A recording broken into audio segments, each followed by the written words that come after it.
Sundar Nursery stands on the historic Grand Trunk Road that actually connected Kabul with Kolkata.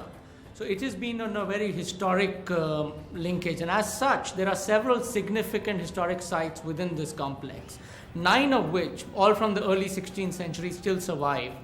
And as part of the larger urban development project that AKTC is undertaking here, we would be doing major landscape, which includes enhancing the nursery functions at Sundar Nursery, but also conservation of these significant monuments to enhance and restore their cultural significance.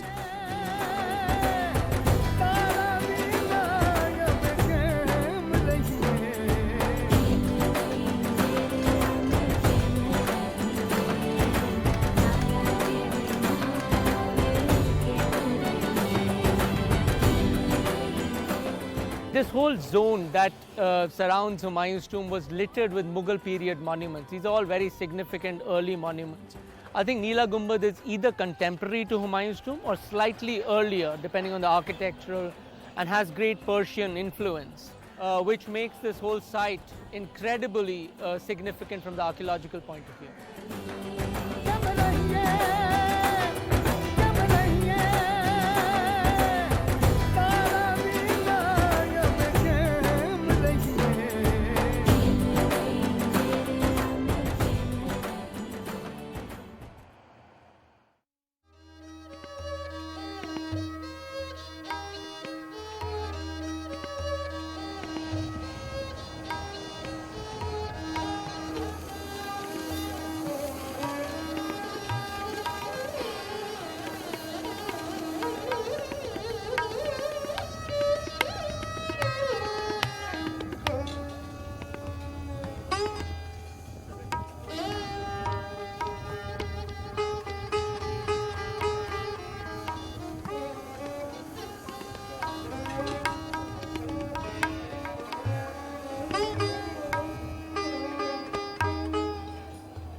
Land that was gifted by the government of Andhra Pradesh to the Aga Khan Foundation India, where we are currently here today, comprises some 100 acres.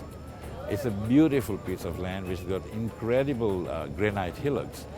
We want to preserve this natural landscape formation. It has been some time since we led the foundation here in 2006.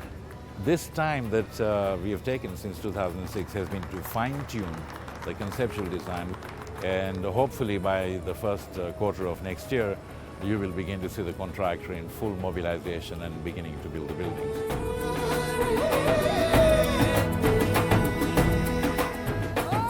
The principal building within the campus for the Aga Khan Academy is in fact a building which is called the Academy. This is where all of the curriculum, all the faculty is situated, all the library material is all there, all the seminar rooms are there and so on. And beyond this, the lower buildings are the junior academy. The senior academy is beyond the academy building itself. The sports facilities include a full international standard cricket field, and then we have a full soccer facility with an athletic track around it, again based on international standards. In addition, we have 3 practice fields, and we have tennis courts, volleyball, basketball, and ultimately, of course, we have the athletic center, which is a swimming pool and all of the other indoor sports.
Prince Aly Khan Hospital is an acute care hospital and is a multi-speciality, and it was established somewhere in 1945 by volunteers, and it was located somewhere in Dongri near Darkhana Jamaat Khana, and then it was they established in the Aga Hall when this Aga Hall entire state was donated by Prince Aly Khan in 1957.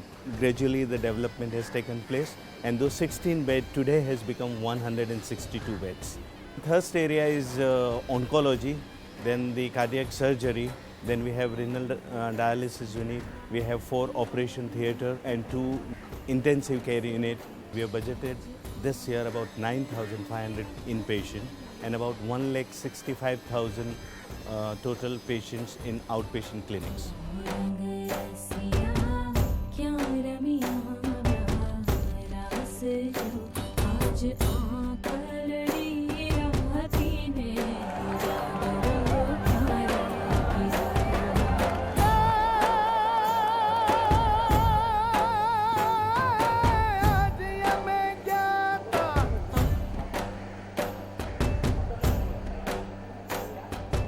AKSI, Aga Khan Education Service India, manages 10 schools, of which 3 are in Maharashtra, three are in Andhra Pradesh, and 4 are in Gujarat.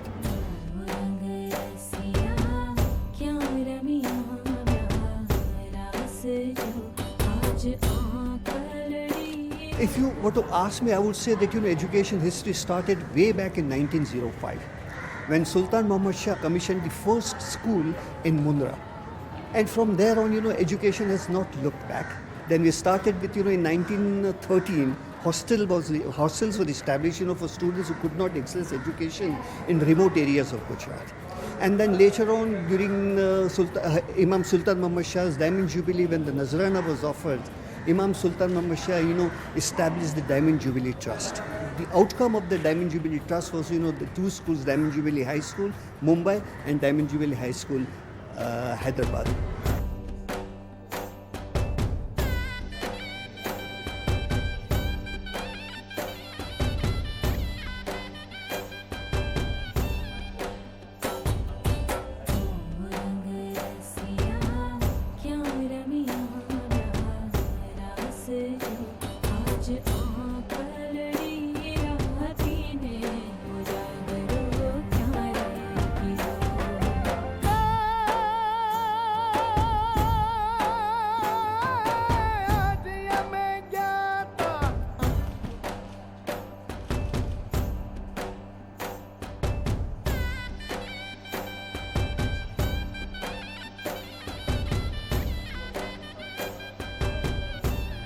Well, I think Hasimam spent a lot of time at the Teachers Resource Center, and that's where he felt that teachers need to be encouraged to go in for research work, go in for their postgraduate studies, and we really need to take them ahead and support them and give them opportunities to grow at the academic level. Because he felt when teachers grow, definitely the children benefit, but it just definitely impacts the family life and they learn and grow. The building is new, but what is important, this is just a building. What he said, what is important, which happens inside. So what he mentioned about the classroom processes. He said the teacher is like an artist who paints a picture. And teacher can really influence the mind. And especially he mentioned the early years. And he said a lot of good work can happen at the early years. And a lot of concepts like pluralism and everything can be imbibed in the child at that age.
केसरिया बालम आवोनी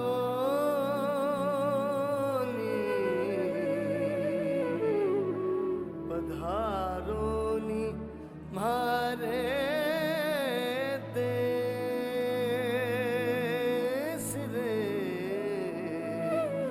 पधारोनी मारे देश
our beloved Hazar Imam.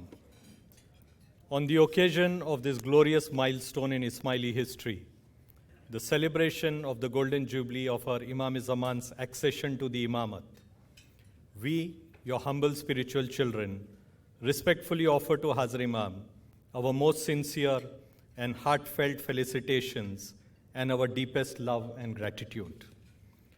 Hazar Imam, few, if any, of your murids are unaware of how the past 50 years for Imam-e-Zaman have been years of immense pressures and hard work. Years during which Hazar Imam has not spared any effort nor left any stone unturned in seeking the well-being, both material and spiritual, of the worldwide Jamaat. Indeed, we have lost count of the number of institutions that Mawlana Hazar Imam has established to ensure the safety, security, and progress of the Jamaat worldwide. We, the Murids of the India Jamaat, have benefited immeasurably from Khudawind's vision, generosity, hidayat and guidance, alongside our brothers and sisters in our other Jamaats, and we are deeply, deeply grateful, Khudawind. We seek permission to submit a humble token as a memento of this special evening for all of us, of the opportunity of sharing a meal with our Hazar Imam.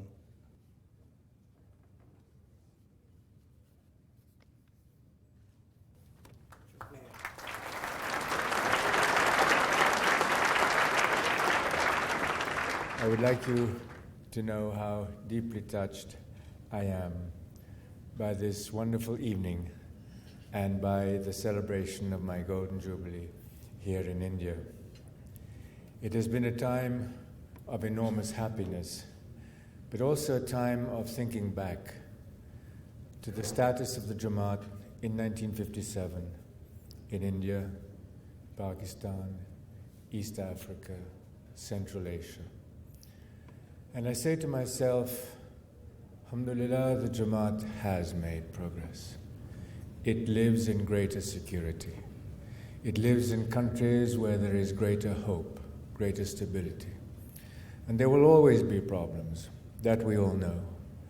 But the fact that this can be said by the Imam of the time today is due to the leadership of the Jamaat, to the unity of the Jamaat, to the efforts decade after decade to move forwards, to build capacity, to build institutions, to follow a sense of direction in life.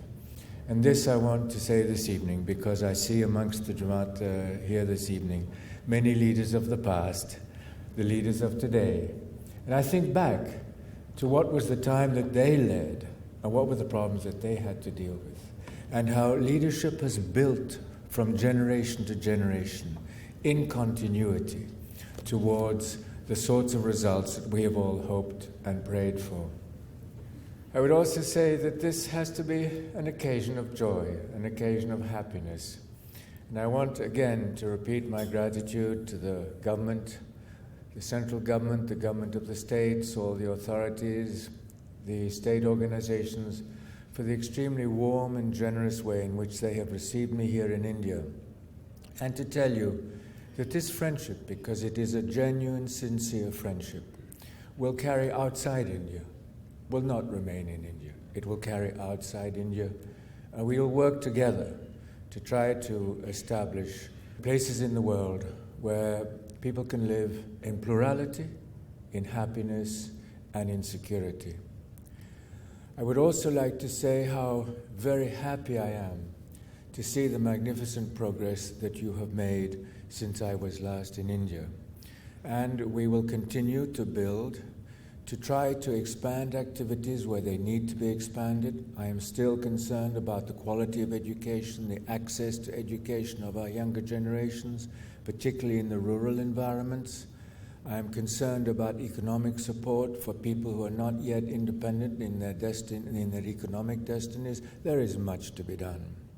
But I have a sense of confidence, a sense of great confidence, because India is moving forwards, because the Jamaat is moving forwards. And it has built and it will continue to build strong institutions. And ultimately, it is strong institutions which enable countries, communities, families to establish a permanency of progress. Ultimately, that is what we're talking about, the permanency of progress. There are so many leaders here this evening that I would be unable to mention all of them, but I simply want to tell you how grateful I am as the Imam for the magnificent work that you have done. I congratulate you. I send to you and your families my affection, my love, and above all, my gratitude for what you have done for the Jamaat and for the Imamate. I have enjoyed the evening enormously. I enjoyed the dances. I congratulate the youth, and I hope that they will carry forward the humor and the joy of this evening. Thank you.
I have had a wonderful visit to India, and I will not forget this Golden Jubilee.